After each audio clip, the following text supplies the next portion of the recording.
Welcome to my channel, where the scariest stories come to life. Before we dive into today's chilling tale, make sure to hit the subscribe button and turn on notifications, so you never miss a story. Now, let's get into the horror. My memory of this incident isn't great. I was 7 or 8 years old, and my dad was taking me to look at a new car. We talk about this incident almost daily. Since it happened, I'm now 28, so it was a very, very long time ago. I'm pretty sure my dad said that he used CRAIGSLIST to meet this guy. He took a look at the photos of the truck and decided that he wanted to go check it out in person. My dad took me down there. It wasn't too far from where our old house was in Michigan. I remember driving for around 20 or 30 minutes. My dad gave me a candy stick, so I wasn't really paying attention to the guy he was talking to outside. Then, all of a sudden, I started hearing loud shouting and screaming. I looked over to see what all the noise was about, and my dad was on the floor wrestling with this guy, who was almost twice his size. The scariest part was that the guy looked like he'd been in prison.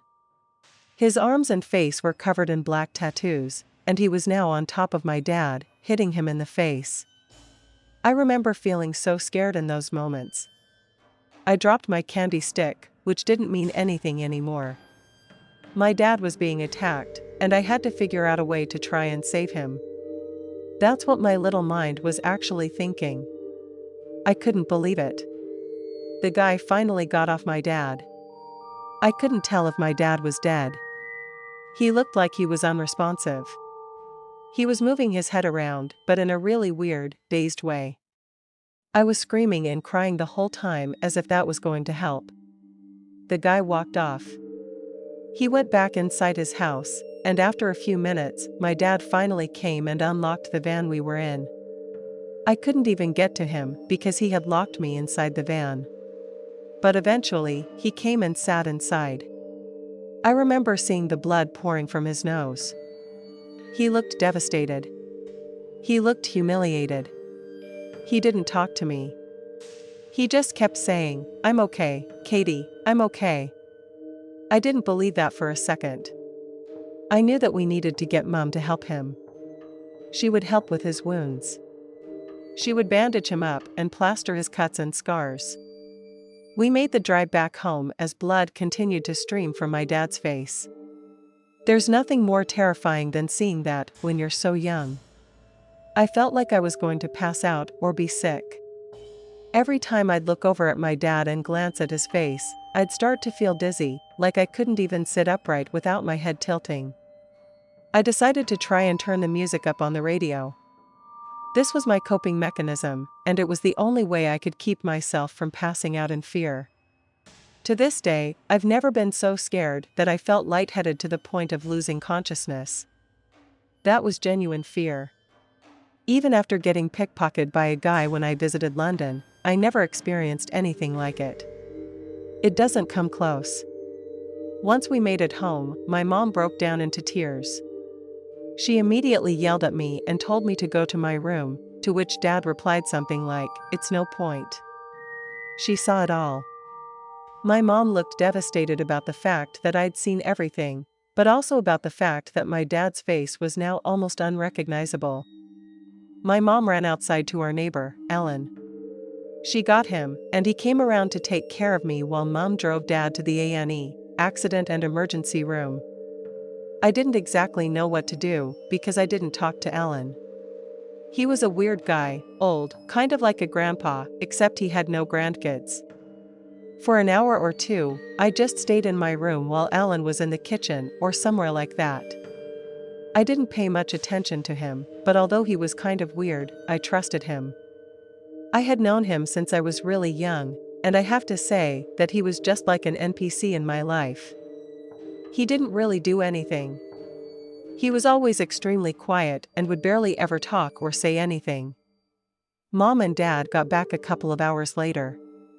Dad had a bunch of weird things on his face, which I later found out to be pins, scar tissue, plasters, and some stitches. My dad went straight to bed once he got home. I could tell he was disappointed. I could tell he was humiliated. He was embarrassed that I had seen him get beaten up. But being so young, I didn't care about that. I didn't care that another man beat him in a fight. What I cared about was that he was hurt, not that he wasn't the man. The next morning, I got woken up. My mom drove me to school this time instead of my dad, which was extremely out of the blue, as mom was always the one to stay home, and dad would drop me at school on his way to work every single morning at around 8 a.m. In school that day, I couldn't focus at all. It got so bad that I got pulled out and sent to the headmistress's office. The principal came out and told me that she was going to call my mom if I didn't focus and do my work in class, to which I replied, no. When I said no to her, she took that as the answer to try and kick me out of the school. I remember this woman being awful. I think her name was Miss Ulbrich or something. I can't remember exactly, but she was extremely strict. Right now, as I type this, I can picture her face. She had glasses, wrinkly cheeks, and was around 60 or 70. Oh boy, I just gave myself a bad flashback. I was brought home from school. The principal told my mom that I needed to take a couple of days off. When my mom explained to the principal why I was like this, they were a bit more understanding, but the principal, again, being as nasty and horrible as she was, only gave me a day or two to calm down after what had happened. I spent most of those days with my dad.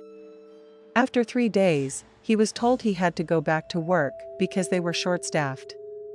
So as he went back to work that very morning, he returned me to school. I promised him that I would never ever kick up again or worry about him. His scars were healing fast, so I stopped worrying so much. It's a weird story, and I'm pretty sure it's related to CRAIGSLIST, but one thing's for certain, I thought my dad had died, and it's the worst fear I've ever felt in my life. My dad said the reason the fight started was because he tried to put an offer in for the truck, which offended the guy, and then the guy got in his face. One thing led to another, and eventually, the whole interaction escalated so badly that the guy threw the first punch. Then my dad decided to try and wrestle him to the ground, which was the dumbest mistake ever, considering my dad thinks the guy was around 6'6", as he looked about half again as tall as my dad. My dad's only around 5'8", so he's not very tall, but he would consider himself average, and so would I. The flickering light of the street lamp peeked through the edges of the sidewalk. The wind whipped around me, carrying the dense dampness of earth and something metallic. It was a smell I had come to associate with fear, a fear that was starting to creep on the edges of my composure. It had bloomed in my chest the moment I saw the ad on CRAIGSLIST, Siberian tiger sketch, original artwork. Rare opportunity. The words had jumped out at me. I imagined it hanging above my son's desk, a reminder of the wild beauty of the natural world, a perfect gift for his upcoming 10th birthday. The seller, a man named Silas, had been vague in his description, offering only a blurry photo of a snarling tiger, its eyes burning with an almost predatory intensity. The price was surprisingly low, almost suspiciously low. Yet something about the sketch, the raw energy radiating from its lines, drew me in. Pun not intended. Now, standing on Silas's doorstep, the itch to buy it had morphed into a full-blown rash of unease. The house, a ramshackle structure with peeling paint, an overgrown yard, and 2 rusted old trucks out front, seemed to groan under the weight of its own neglect. When the door opened, a man with eyes like cold, dead coals appeared, Silas. His face was gaunt, his hair a tangled mess of gray and black, and his clothes, though clean, hung on his frame like ill-fitted shrouds. He didn't smile. He didn't even seem to acknowledge my presence. He just stared at me. The way he stared at me made the hairs on the back of my neck stand on end. "You're here for the tiger?" he stated. "Yes, that's right," I said, trying to inject a confidence I didn't feel. "I saw your ad on CRAIGSLIST." He stepped aside, gesturing for me to enter the house. "Come in." The interior was odd, like something out of the Victorian era. Dust motes danced in the weak light filtering through grimy windows. The air was thick with the smell of stale cigarettes and something else, something I couldn't quite place. It smelled like decay, like something that had been buried for far too long. Silas led me down the hallway. The floorboards creaked, some of them half broken, with gaps in between. He stopped at a door at the end of the hallway, a faint glow from a light bulb emanating from beneath it. "It's in here," he said. He opened the door, revealing a small, cluttered room. The walls were covered in paintings, portraits of grim-faced men and landscapes that seemed to pulse with an unsettling energy. In the middle of the room, propped against an easel, was the tiger sketch. It was even more impressive in person. The lines flowed with raw power that seemed to pulsate with life. "It's beautiful," I said, feeling a surge of excitement again. Silas didn't respond. He just stood there, his eyes fixed on me. The silence stretched, thick and suffocating. "So, how much?" I asked, my voice cracking slightly. He still didn't speak, just reached out and grabbed the door handle. As the door swung shut, a cold wave of dread washed over me. I was trapped. "What are you doing?" I stammered, instinctively reaching for the handle. It was locked. Silas moved toward me, his movements slow and deliberate, his eyes burning with a cold intensity. He was like a predator. "I need to talk to you," he said. "About what?" I asked, backing away, my heart hammering against my ribs like a trapped bird. He didn't answer. He just continued to advance. I was cornered, trapped between the wall and Silas. "Don't come any closer," I said, my voice shaking. He stopped, his eyes boring into mine. "You're not going to leave this house." Panic surged through me. This wasn't a normal transaction, this was something else. I had to get out. "Let me go," I yelled, running for the door. Silas moved faster than I expected, his hand shooting out and catching my arm as I tried to slip past him. His grip was surprisingly strong, his fingers like steel claws. "You're not going anywhere," he snarled. I struggled, but his grip held firm. He was stronger than he looked. "Let me go," I screamed, my voice rising in pitch. He yanked me toward him, his eyes filled with a terrifying intensity. He was going to hurt me, I knew it.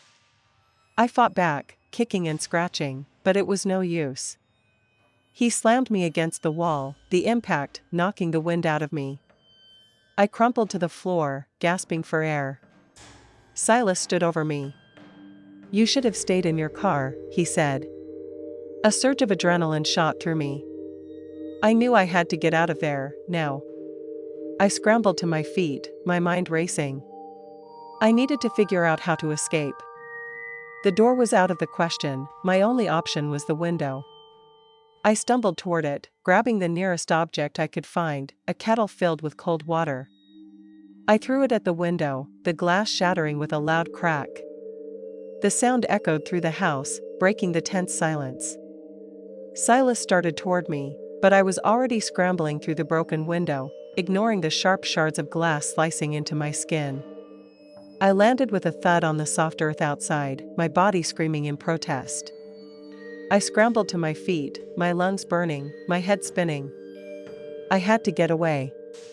But as I turned to run, I realized something, my keys. Silas had taken them out of my pocket when I entered the house. Panic surged through me. I was trapped, alone, and without any way to get home. I could see Silas watching me from the broken window, his face disappointed. I had no choice but to run. I sprinted across the yard, my lungs burning. I didn't dare look back, afraid of seeing his cold, predatory eyes. I ran until my legs ached and my breath came in ragged gasps. I didn't stop until I reached the road, the streetlights blurring into light and shadow. I collapsed onto the curb, exhausted and terrified. I was safe for now, but the memory of Silas, his grip on my arm and the chilling threat in his voice, would forever haunt me. And the Siberian tiger sketch? It was gone, lost in the chaos of my escape. A small price to pay for my life. But as I sat there, waiting for the next car to pass so I could call the police, I realized I had gotten out by the skin of my teeth. What had I been thinking? The metallic scent of fear lingered in the air. I would never again trust a Craigslist ad. Thanks for sticking around till the end. If you enjoyed the story, don't forget to give the video a like and leave a comment with your thoughts. And if you haven't already, hit that subscribe button and turn on notifications so you never miss a terrifying tale. See you in the next one.